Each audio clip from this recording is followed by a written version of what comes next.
Pero ma-share ko lang mabilis. Si ano din, madalas din iba to sa kanya kay Bugoy na Koy kasi laging sinasabi, putang ina, ang dami mga babae, papangit naman. Pag sinasabi niya na paano ba siya humanap ng babae, parang sinasabi niya kung sino yung makakatulong dun sa trabaho niya. Oh. Ganun siya pumili ng babae, hindi siya masyadong tumitingin sa kung saan-saan.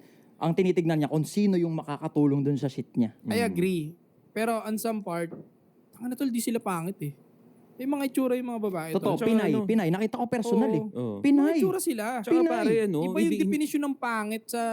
Sila, may itsura yung mga babae niya, tol. Kaya di ako naniniwala na totally, ito lang kasi may silbi to, kaya ako kinuha to. Hindi, may beauty rin. Gusto rin niya yung mga beauty ng mga yun. Tsaka, bro, Pinay pre. Tsaka obvious na fit yung mga babae na yun. Diba? Nagbo-boxing eh. Oo. Nagbo-boxing. Mga petit. Tingin ko type ni Bugoy. Mga fit eh. Oo, kasi wala pa siya nagiging babae na thick, no? No. Puro petit Fit sila, lang. so hindi mo... Pasok sila, pare. Pasok talaga. Pinay beauty. Ako na-meet ko Pinay beauty personal. talaga. Ang ganda ng kutis. Legit, pre. Di ba? Alagang-alaga. Tapos Alam yung mga mo. nagsabing pangit yung mga yun. Di ba? Actually, inggit lang yun. Kasi sarap ng buhay ng mga babae na yun eh. Diba? Hiwa lang kalamansi, prito-prito lang. Pero nasa mansion, nabibili gusto. Pa-travel. Inggit na lang yun actually. Nagagalit sila na dalawa doon daw yung wife, tatlo yung wife. Ba't niloloko ka rin naman ah? Di ba? Hindi mo lang alam, no? At least yun legal. Oo. Tsaka yun, pantay-pantay, equal yung trato. Ikaw kasi hindi mo lang alam, no? Hindi mo lang nahuli. Yun nga, hindi nga cheat yun eh. Di ba? Kasi aware yung both side eh. Di ba? Sa'yo. Di ba? Yun ang mas mahirap. Tapos pag nakita mo yung mga nanlalait sa ganung galaw nila, tangina class S din, pangit din naman. Kasi ako parang lahat na nakikita ko na babaeng may tira, wala silang pakialam sa buhay ng iba. Wala. Diba? Unless kung maganda to, tas broken shit yung Oo. Paano bro? Pero natatanong din ako ng mga followers ko dyan, mga subscribers ko, kung ano ba daw yung tingin ko sa ganung klase ng setup. Yeah. Anong tawag doon, pre? Polygamy. Okay. Polygamy. Pagkaisa, monogamy. Monogamy. Oh. Kasi gusto nilang kunin yung ano ko doon dahil nga married ako, di ba? Ano daw masasabi ko doon sa ganung klase ng setup? Well, ang lagi ko lang sinasabi sa kanila, madali lang eh, di ba? Ang relationship kasi, since relationship yan, dalawang tao di-decide niyan kung gusto mo ba tong relationship na to, kung tutuloy natin to, magde-decide yun, babae at saka lalaki. Di ba? So, sa kanilang setup naman, madali lang yun. Nag-agree yung tatlong babae. Na magdagdag ng pang-apat, Oo. kaya okay lang. Nag-agree. Di ba? So, walang pilitan na nangyari doon. Pumasok sila doon. Pumayag sila. Hindi naman sila tinutukan ng baril para sabihin na, pumayag kayong tatlo. Di ba? So, Baga walang force. walang force. Di ba? So, masasabi ko doon, ako para sa akin, hindi ko trip kasi ayokong masyadong maraming tao. Kasi medyo may pagka-introvert ako ng konti. Hindi ako malikot sa bahay. Gusto ko, may isa akong babae dyan. Okay, nandiyan ka lang. So, isa lang. Ayoko kasi ng maraming tao talaga. No? So, pag sa akin, hindi ko siya trip. Pero dahil sa setup nila Bugoy, pumayag yung si Bugoy, pumayag yung tatlong babae. Di ba? Walang mali doon. Di ba? Tapos ka na doon. Di ba? Wala na. Wala na. But sa forced yun. So, yun ang lagi ko sinasabi doon. So, nasa setup kasi yan eh. Nag-agree yung dalawang side. Yeah. Ikaw pre, na bilang isang single na pamingle-mingle, anong say mo sa ganung setup? Para sa akin, mahirap din yun i-handle, tol. Hindi rin biro yun. Tingin ko may mga time na may irita ka rin sa ganun. Dalawa nga lang babae, nakakairita minsan eh. Ang ingay na nga ng bibig ng isa eh. Isip Diba? mo apat pa. Oo, tapos syempre moody ba yan? Hindi maiwasan, di ba? Kahit sabihin na natin gaano ka-strong, may times na totoyoin pa rin ng emosyon yan.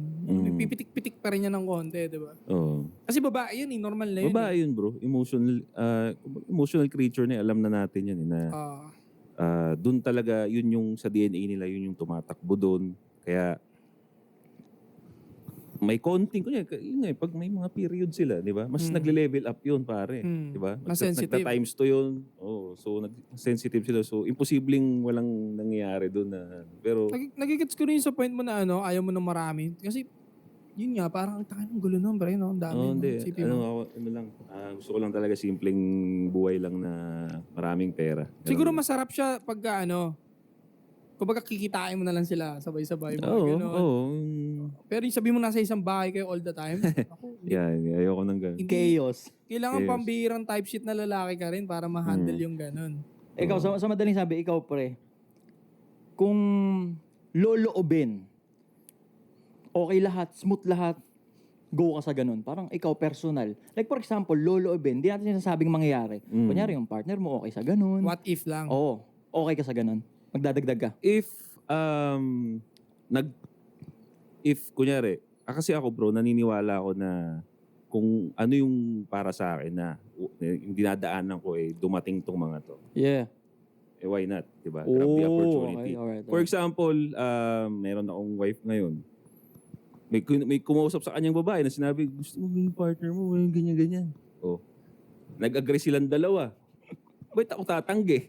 Di ba? Tangin na plus yun eh. Pero, ang hindi ko gagawin, yung pilitin yun. Yeah. Kasi, Yep. chasing na yun eh. Ayaw natin ng chasing. Yep. Di ba? Hindi Labas na sa ano mo yung pre, sa principles mo yung pre. Ayoko nun. Kaya, kunyari, meron akong wife ngayon. Biglang, pipilitin ko yung wife ko na, uy, ganito, ganyan. Ayaw niya. Gusto nung isa, ayaw niya. Ayokong isipin na magtatago pa ako. Di ba? Maapektuhan pa yung business natin dahil nagtatago ka ng text dyan. Di ba? Maganda mag-agree sila. Wala na akong problema. Pero yung pilitin, mag-chase, wala sa akin yun. Ayoko yun. Ikaw par, kung loloobin, Okay lang naman. Okay Pero lang sa'yo? yun nga, babalik din ako sa sinabi ko kanina na di ko alam kung mag-enjoy ba ako. Siguro mas gusto ko may sarili pa rin ako tapos bibisitahin ko na lang sila Parang ganun. alright. Parang punta-punta ako Kung dyan. loloobin, no? Sa akin, sa Dilaan akin nyo itlog hindi. ko sabay kayo. Oh, demonetize yung par. Demonetize. Ikaw ang taong YouTube eh. Ha? Demonetize ba yun? Hindi naman demonetize pero less Limited. limited. Alright. Hindi itlog? siya lalabas at hindi siya lalabas as limited or demonetized. Kasi- Ano lang yung kumbaga yung advertisers. Limited yung papasok sa Hindi, wala. Makakonsider bastos yun. Paano pag, kasi double, di ba? Yung salitang itlog is pwedeng hindi wala pwedeng rin. eggs, di ba? Wala. At hindi siya Hindi siya tatagos, demonetized pa. Alright. Takot naman to masyado. Hindi, wala tayong paki sa pera pre sa ngayon. Wala. Tanga na. Ikaw kasi big time ka na. Hindi, Yeah. proceed lang tayo ng proceed pre. Tsaka na yan, tsaka na yung pera. 300k outing. Grabe yun. Bad trip sila. Sa bad trip eh, 300K. Gigil sila Alright, so anong... Ikaw, pag ikaw dumating sa ganung sitwasyon, Kung loloobin, sa akin ano, kasi one woman man ka rin, di ba? One woman man. yeah. Kung loloobin sa akin, hindi. Hindi ko trip. Kahit loobin smooth lahat, nagka-agreean, hindi ko trip. Bakit? Pero nga, wala akong hate sa ganun. Kasi nga, na-meet ko sila kung paano yung setup nila. Alright eh. Ang pagkakaintindi ko lang doon, binasa ko yung aura eh. Each babae, parang may mga, doon sila magaling. Kaya siguro, dumadating pa sa point na kailangan magdagdag ni Bugoy. Eh yun sa akin kasi nung nakamit ako ng parang masasabi kong jump pack na yun, doon lahat ng kailangan ko eh. Okay. Pero kung yun nga, yung kunyari lang, what if, loloobin, magdadagdag. Ako hindi ako magdadagdag. Bakit? Yun nga, kasi putya, isang mood nga lang, isang bibig nga lang. Yun. Ang Mahirap hirap talaga ng yun. ano eh. Kaya maganda nga bro, hindi manggaling sa'yo. Kailangan galing sa kanila mismo mga babae kasi sila yung magulo eh. Para walang effort din sa'yo, Oo, di ba? walang Kasi effort kung sa akin, galing sa'yo, missionin mo pang maging okay sila. Oh, Pero kung sila yung exactly. nagkasundo, Oo. wala na kayo dyan ha. Basta dito lang ako, tanga na kayo. May gusto, ayaw nyo, di, lumayas kayo. Kaya, Oo, kaya nakikita na ibang tao na masarap lang. Pero di na nakikita na maraming trabaho yun. Olo mo. Trabaho yun para maging ganun. O kaya, para i-maintain yun. Kasi pati emosyon ng mga babae mo, ikaw din mag-handle. Yun nga, nun. isipin mo sabay-sabay ni regla yun, no? Tangin. Oo. Putang, inang yan, Ikaw no? mag-handle no? Kasi may conflict pa yan. Minsan may mag-aaway din dyan. Hindi Oo. may iwasan yan. Diba? Yung isa gusto ng steak, yung isa Japanese, yung putang Oo, ina, diba? shit. Kaya Sabi mo hindi. tatlong tao na hindi nila alam kung anong gusto nilang kainin. Olo mo. Nagsabay-sabay. Wala ano, ng tayo tete? patayin nyo na lang ako. Pag-choking kayong tatlo. Diba? Anong ano nyo? Anong mga... Kamusta kayo ngayong week? Ano mga pinagagawa nyo? Ito, Oo, wala ngayon. eh. Yeah. Busy-busy ito ng Holy Week eh. Wala naman. Ano lang, puro... Amang buting-ting ka ng motor mo, nakita ko eh. Nakita mo. Oh, papalit, di wala mapakali. pre, pagka... Akala ko nga, hindi, nakaka-relate ka rin naman dito. Akala ko dati, pagka nagmotor ka, makakatipid ka. Pero ng pucha, hindi pala bro, puta rabbit hole din pala ng gastos. Di ba? Kasi mangangati ka sa, hindi ka makukontento dun sa stock eh. Kala mo, stock is good kayo, no? Oo, pero hindi eh. Ano eh. Magkano na nasusunod mo sa accessories? Kano na yun bro? Siguro, accessories pa lang naman. Siguro mga nasa 100K na. Accessories. Kumbaga, parang nangalahati. Iba pa yun ha, hindi pa kasama yung mismo presyo Isang ng NMAX na motor uli pa. yung pre ah. Oo, mga ganun pare. Parang Ang sakit. nangalahati na agad yung presyo ng motor. Parang Oo, di mo pigilan eh. Kunyari, ito the more na hindi mo ginagamit yung motor, the more na may isipan kang ma-upgrade eh. Kunyari, nandyan lang yung motor, nakatambay ka lang lagi dyan. Tapos, titigan mo lang siya lagi, wala kang ride. Lalo ngayon, mainit, di ako makapag-ride. Doon ko naisip na, parang gusto kong palitan to. Tapos pag search mo may lalabas no? Oo. Tapos i-feed na i-feed Oo, sa'yo. wala mga na. paninda. Tangina, nag-search ka na eh. Lahat ng relatable doon na produkto. pare. Kaya Lalabas scam yung sasabihin nila, hindi, gusto mo makatipid, magmotor ko. Hindi. Stock is good. Hindi siya Magmotor. totoo. Talagang the more na pipiliin mo pa yung magandang motor, the more na mas gusto mo pa siyang Parang pag pagandahin. tinota lahat ng gastos mo dyan sa motor, makabila ng Ferrari, no? Ikaw Hindi. ba? Anong ginawa mo ngayong week?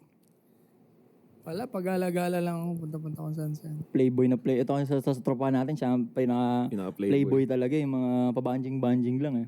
Single ako, kayo. Mga ano kayo eh. Diba? Kaya nga! Yun na nga, yun nga. Yung mga ano kayo, responsibility kayo, diba? Ako, chill-chill lang, gano'n. Alright. Cut muna natin yun. So we're back. Yeah, tsaka kung mapapansin nyo, nag-iba yung atmosphere kasi kanina may sinag pa ng araw. Sabi ko sa kanya, bumili na ng blackout na curtains. Ilang hours tayo nawala? Isang oras ka lang ate. Yeah, nagano kami, panoorin sa vlog niya. May vlog din ako. Nag-mall kami. Lahat-lahat kami sa mall. Oo. Nagano siya. Ano ba yun? Aura hunting. Aura Farm. Pare. Aura farming ba?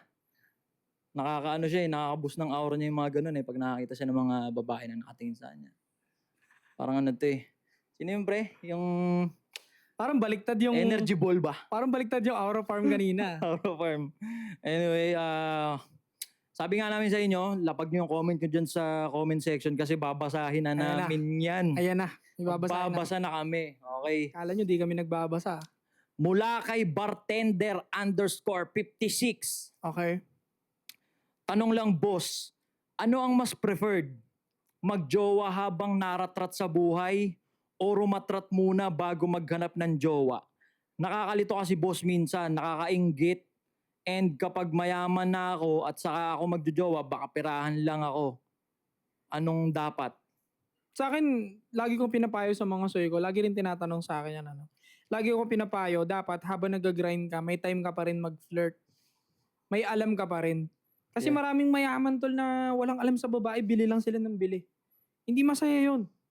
Real talk. Real talk, hindi masaya yun. Kahit sabihin na natin, bili ka ng bili, natitikman mo lahat ng magaganda, hindi genuine yung mga yun, hindi authentic yung mga babaeng yun pagdating sa love and relationship. Kahit gaano ka kayaman na lalaki, babagsak ka pa rin sa babaeng love ka. Pare. Love Yeah. ka, feminine sa'yo, tinitignan ka as leader, tinitignan ka as importante, doon ka pa rin babagsak. Yun yung nagiging downside pag niratrat mo muna tsaka kahanap ng babae, no? Wala, bobo ka. Oh, bobo ka na, di ka na marunong, tas akala mo, iano mo siya, i-spoil mo. Spoil mo. Tas hindi pala yun yung receiving love language ng babae. So nagsayang ka lang. Tas hindi nag-end up sa healthy relationship. Ang dating sa'yo, pinirahan ka. So ako para sa akin, depende. Depende sa kanya kung, like for example, kaya niya bang pagsabayin? Kasi may mga tao talaga na di nila kayang pagsabayin na nagfo-flirt habang rumaratrat. Parang yung 24 hours lulang-lula sila, di nila mapagkasya doon. Pero actually, kasya talaga Kaya nga maraming NBA player ang nabubullshit kung mapapansin ninyo sa Amerika ngayon. Yung divorce. Ang tinatarget doon mga NBA player tol. Kundi NBA player, MMA fighter, boxing. Sila yung palagi nasisilat ng babae pagdating sa divorce. Tangina, nagiging Nagiging farm. nagiging source of income na ng babae doon. Totoo, tinatarget sila. Pag Kasi dinivorce kasi 50 half yun, no? 70 tol. 70 Minsan nga 80 pa. Aray ko, ganun talaga. Putang ina. Kasi 50 sa babae, 30 o 20% sa anak. Aray Nangyayari. ko. Ang galing Tapos din. may monthly ka pang ibibigay sa kanya. Ang galing din ng mga babae. So, depende sa'yo. Check mo muna. Ngayon ba na wala kang pera, nakakaharbat ka ba ng babae, nakakalandi ka ba ng babae? Ibig sabihin, alam mo yung game, paano gumeto ng babae. Kasi kung ngayon pa lang, pahirapan ka gumeto ng babae, siguro wag mo munang pukusan kasi baka makompromiso yung ratrat mo mako-compromise talaga yan kapag sinisingit mo yung flirt na Tapos di ka marunong? kahit marunong ka, makukompromiso pa rin talaga yung grind mo. Kasi iba pa rin yung 100% lock-in ka sa grind. Alam mo, yeah. Iwan sa'yo lahat. Pero ang lagi ko nga sinasabi, hindi masaya yun. Life balance ka palagi. May time ka pa rin sa sarili. May time ka sa pambababae, pangkikilala sa mga babae. Kasi nakaka-enjoy yan. Stress reliever natin yan. Yeah. And besides, nakikita mo yung iba't ibang klaseng traits ng babae. Kung wala ka pang game sa gano'n, manood ka sa amin ni Josh On Point, ni Ato. Isa-isa kami nagtuturo ng mga ganong technique, mabuksan yung kaisipan mo, no? The best pa rin talaga, lock in ka sa grind, pero may isang araw ka kada isang linggo or 2 hours, 3 hours, nakakain ka kasama yung babae, laking bagay yun. Hindi, tapos kung wala ka mang babae, dapat kahit ngayon na rumaratrat ka, may